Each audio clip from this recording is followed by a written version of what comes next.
I love the world of perfume in general. It doesn't matter the price, the brand. It just has to catch me. It has to give me something that makes me feel a certain type of way. So I thought today I'm going to show you 10 budget-friendly, inexpensive, very nice smelling perfumes in my collection, because my collection is full of all different kinds of perfumes and body mists, niche perfumes, designers, and everything in between. Let's start with Coach Dreams. And this was something I've never smelled in store before. And it's a floral, sweet, fresh, fruity scent surrounding the note of pear. And I love the note of pears. It's such a happy, uplifting scent. It has something creamy in it. It's very inoffensive. It's an easy grab. It's definitely one of those perfumes I wear when I don't know what to wear. It's an everyday kind of perfume. You can wear it to the office. It will not offend anyone. It has some cactus blossom in it and some gardenia. It has ambroxan, one of my favorite notes, but mixed in very well, and it's not too sharp. You can get it for a good price.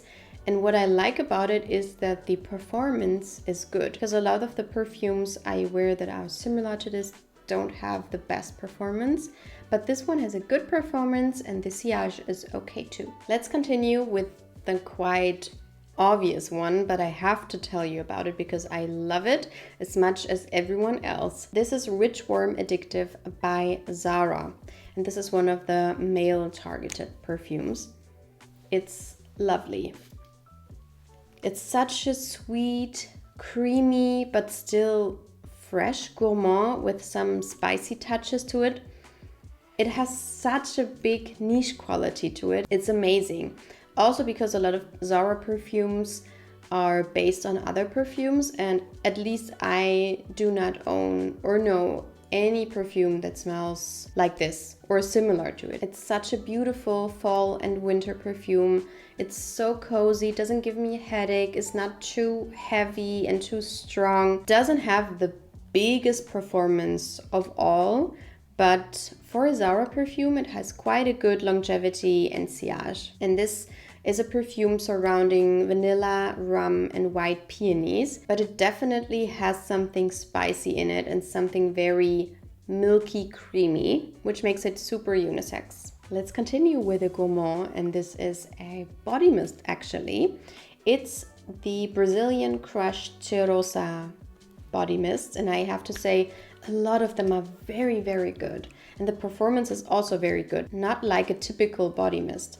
This is the 71 version called Caramelized Vanilla and Macadamia, but it has also some sea salt in it and toasted macadamia nuts, white chocolate, tonka bean, coconut blossom. It smells absolutely divine. Oh my god. For me, it smells like a fresh popcorn where white chocolate has been drizzled on and then some roasted macadamia nuts that are salted are mixed with that.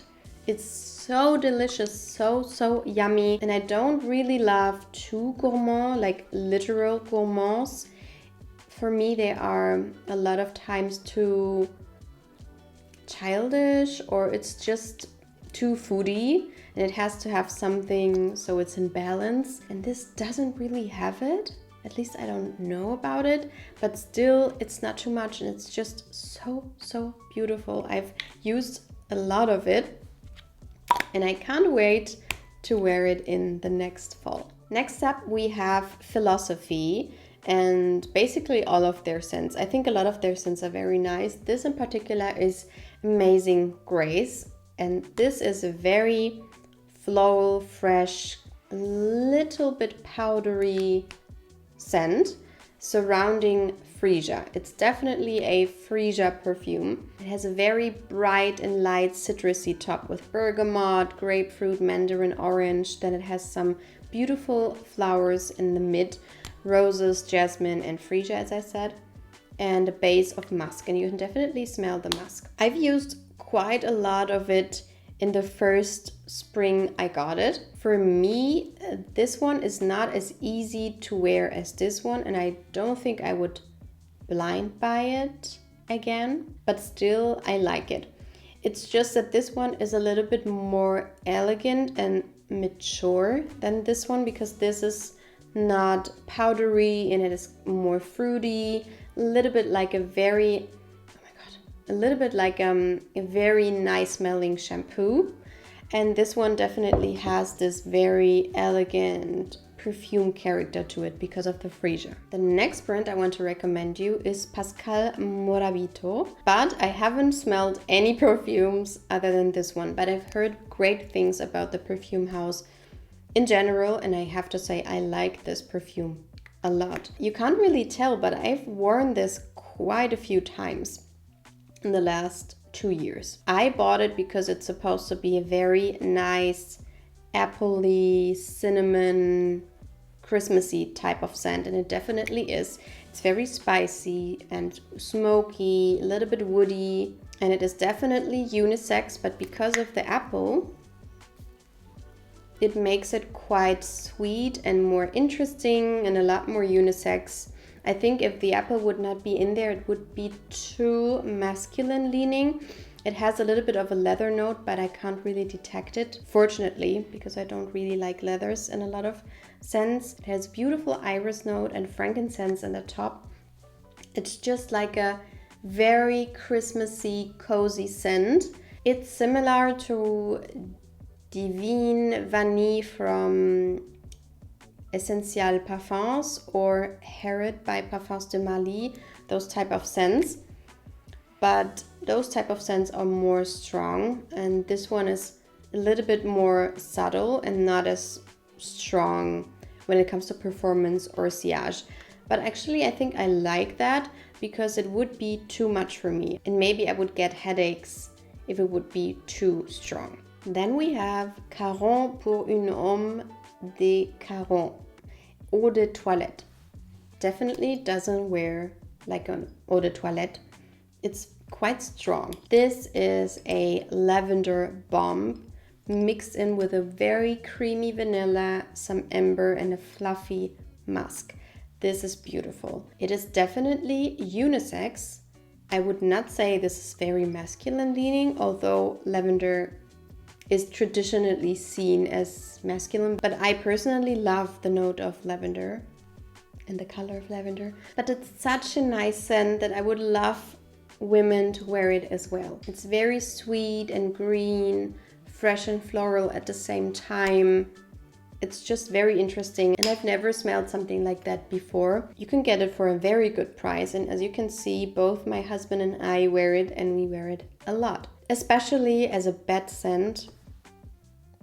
Wow, you will be sleepy instantly. The next one is also a body mist. Of course, body mists are more cheap than perfumes typically, but I think there's a lot of differences between body mists. And I think Victoria's Secret does a very good job of doing a lot of very mature and interesting type of scents with their body mists. And especially Bare Vanilla Golden is my absolute favorite.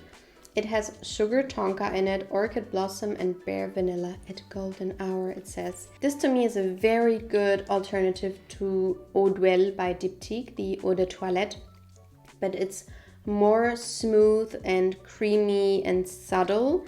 Doesn't have the biggest performance or sillage at all. You have to overspray quite a lot. This one in comparison is Beast Mode. But let's go back to this one. It's such a nice scent. It's beautiful for a cozy evening, as a bedtime scent, or if you're working from home. I wouldn't say it's like a party scent or like the best office scent, because others will most likely not smell you. It's more of a skin scent.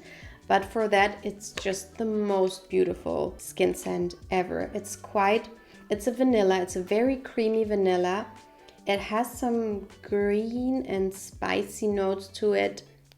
It's very milky and so soft and comforting and cozy. It's so beautiful. The only bad thing about those fragrance mists is that there are so many of them and they get replaced like that.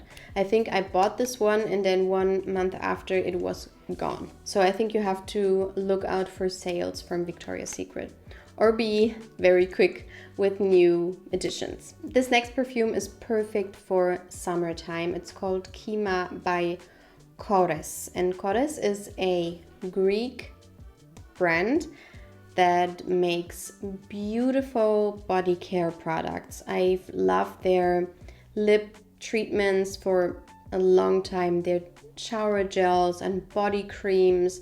They are so beautifully scented and nourishing. And then I came across their perfumes. A lot of them are quite subtle and don't have the best performance and sillage, but you can get them for a very good price, so you can just overspray and then you will be good. This is a very aquatic, green, citrusy, fresh scent that has some slight sweetness to it, so it will remind you of a lot of those beachy sunscreen scents, but it's not as out there as the other ones, and I love this fact about it. It's very citrusy in the top with lime, mandarin orange and oranges, and then in the heart you have those aquatic notes and marine notes, very salty, and then the base is very woody with cedar and vetiver and nutmeg.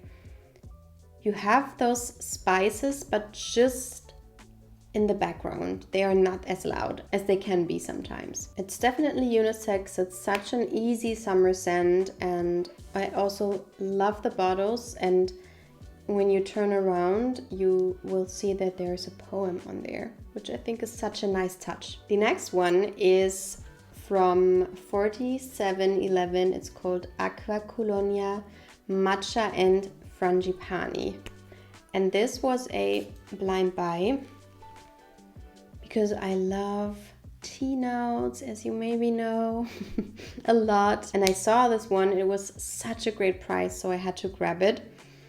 And it's a very light scent, as most of those are. It's a eau de cologne. But if you overspray, the performance actually isn't as bad as I thought it will be. And it's such a nice scent.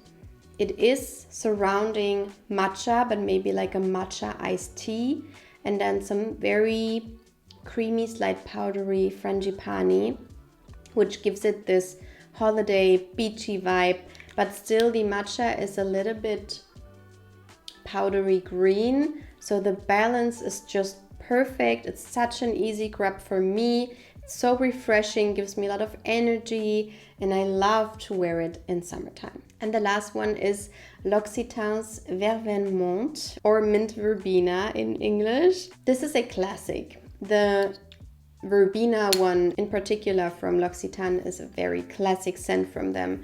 It's very refreshing. It's perfect if you want to cool down in the summertime. It's very light and bright and easy to wear, but the performance and sillage are not the best, but you can get it for a very good price. It's very citrusy and fresh. It's definitely green with herbs mixed into it. It has some green lemon and grapefruit on the top, and then spearmint, peppermint in the heart, which you can definitely smell, and then of course verbena in the mid as well. And in the base you have some blonde woods and some musk. It's a very nice smooth scent that is very refreshing. It is definitely unisex, and you have to like unisex because it doesn't have a lot of blooms in it, or it's not as sweet as maybe others are. But if you just want something really refreshing, it's perfect. So these were 10 budget-friendly, inexpensive perfumes that I think smell absolutely divine. I love them. Let me know if you want a part 2 of this video. Let me know which ones you like that are very budget-friendly, but you still think the quality and the perfume in itself is very nice. And then I hope I will see you in the next video. Bye bye.